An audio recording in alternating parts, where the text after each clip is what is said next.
Universitas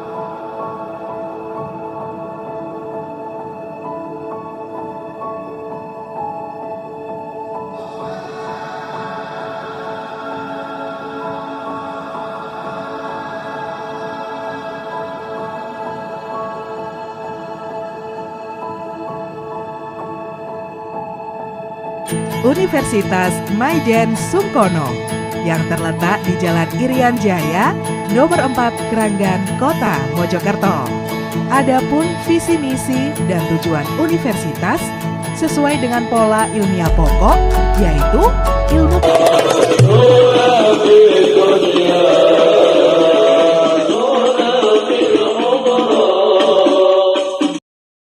Assalamualaikum warahmatullahi wabarakatuh. Adik-adik sekalian yang berbahagia, kita ketemu lagi dalam perkuliahan daring. Tentu mudah-mudahan pertemuan kali ini membawa berkah, dan jangan lupa sekarang masih pandemi, masih lebih dahsyat ya. Untuk itu adik-adik sekalian harus menjaga diri, harus cuci tangan, harus pakai masker. Jangan lupa kita selalu kemana-mana harus betul-betul menjaga kesehatan kita. Oke, kali ini kita akan bertemu dengan pendekatan perilaku konsumen untuk mengetahui pendekatan kepuasan konsumen. Tentu kemarin sudah saya sampaikan ada dua pendekatan, yaitu pendekatan dengan koordinal, kemudian dengan ordinal. Jadi untuk mengetahui ukuran daripada kepuasan konsumen itu ada dua pendekatan, koordinal dan ordinal. Yang mana kalau di koordinal itu ada hukum Gosen 1 dan hukum Gosen 2. Nah, kali ini kita akan berbicara tentang ordinal, yang mana sudah saya sampaikan tempo hari bahwa kemarin kita hanya berbicara tentang koordinal. Sekarang kita akan berbicara tentang pendekatan secara ordinal. Oke, kita mulai.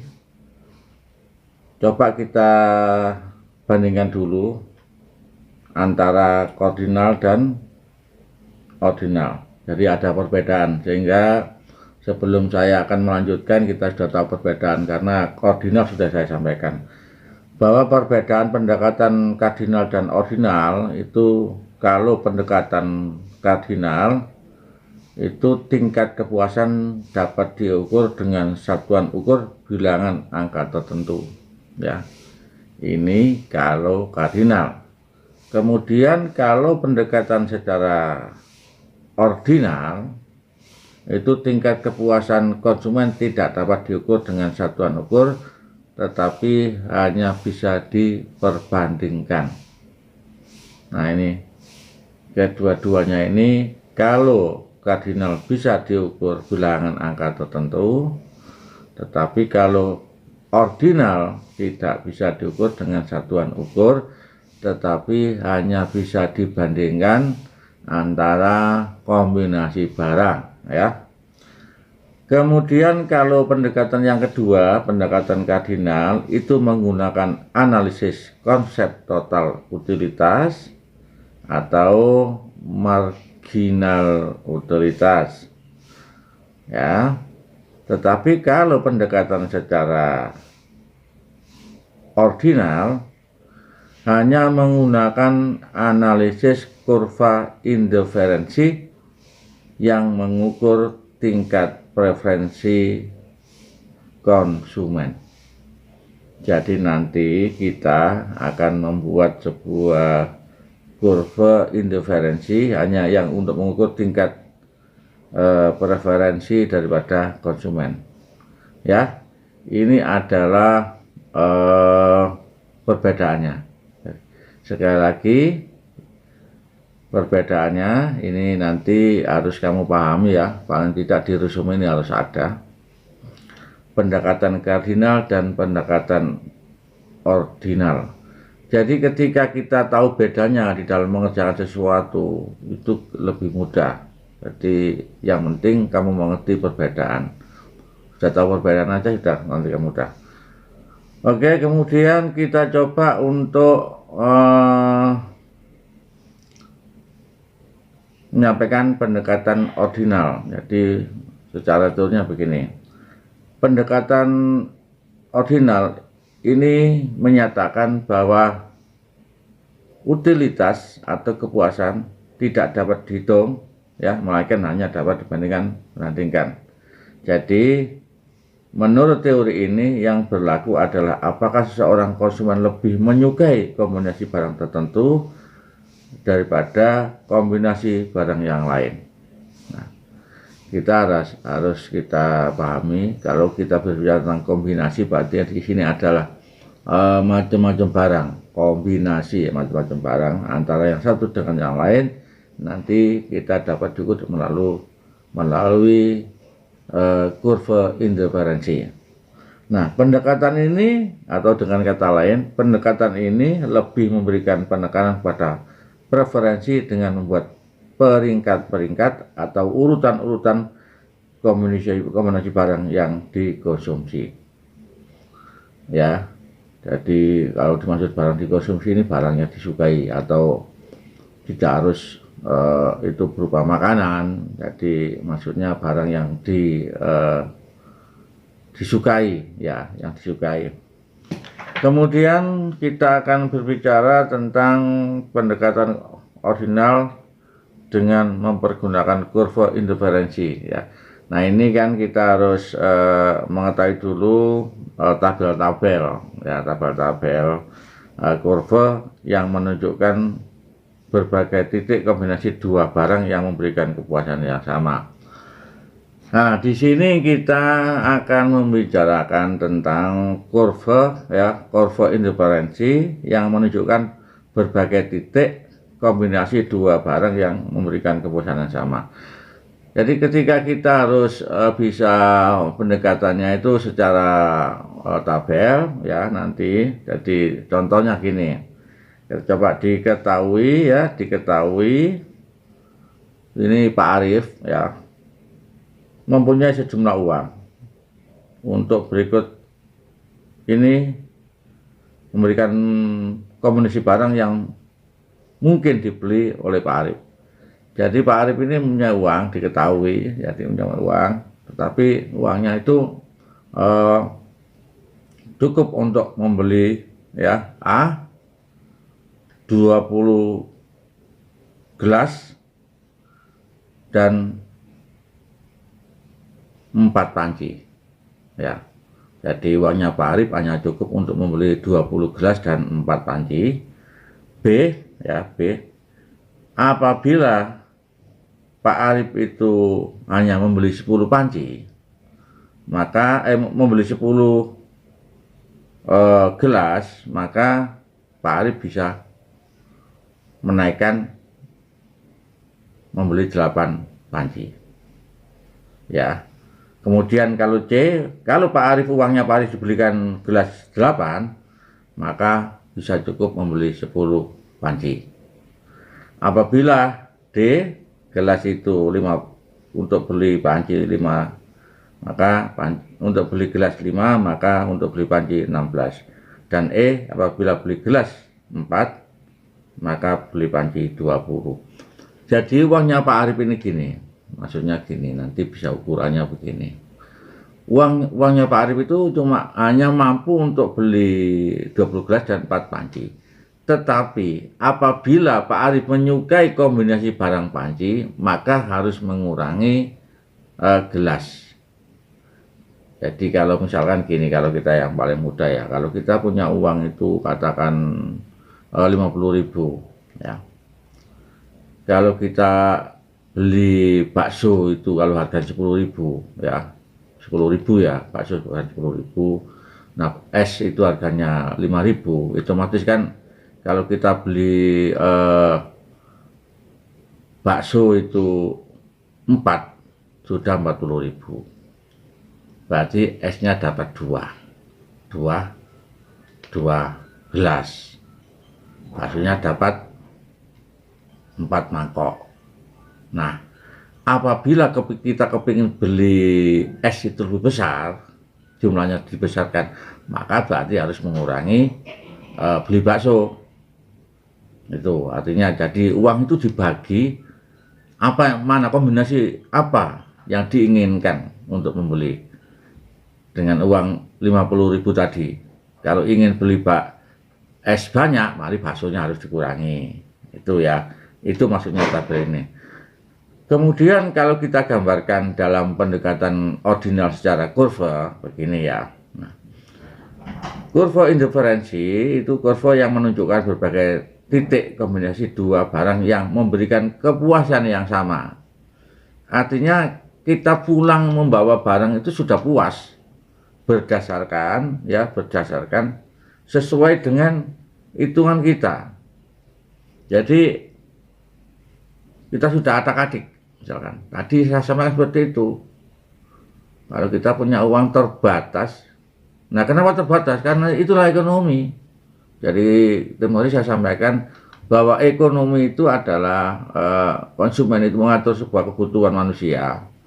Jadi manusia itu kebutuhannya tidak terbatas, sedangkan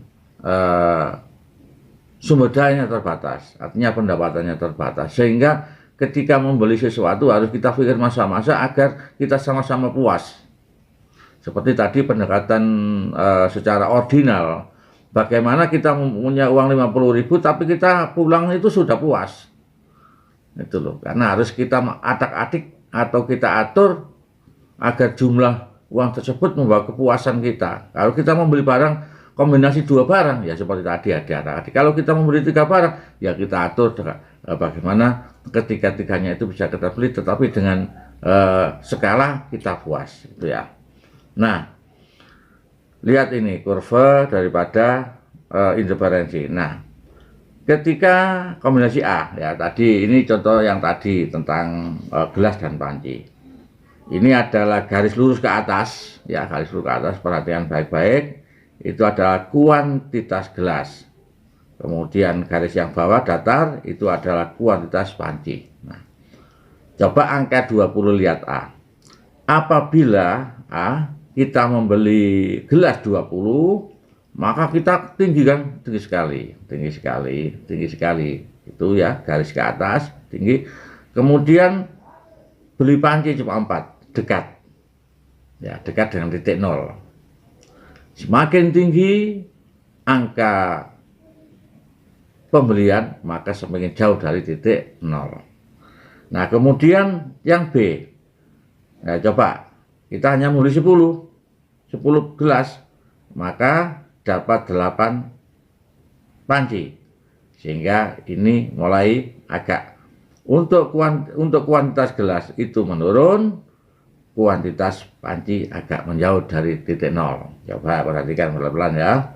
Kemudian C, kita turun lagi karena gelas kepingin beli banyak panci, maka kuantitas gelas menurun, angka 8. Nah, kemudian angka 8 yang ke atas dengan angka 8 dan angka 10 ya akan menjauh. Cuma kuantitas panci itu akan menjauh dari titik 0. Nah, dan seterusnya seperti itu ya. Jadi semakin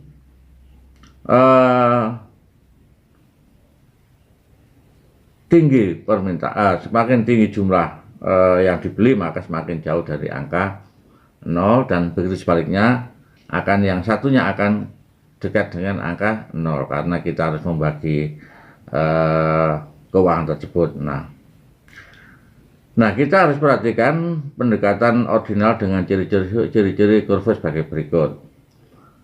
Ciri-ciri kurva indiferensi. Yang pertama, ya tadi, 1, turun dari atas ke bawah adalah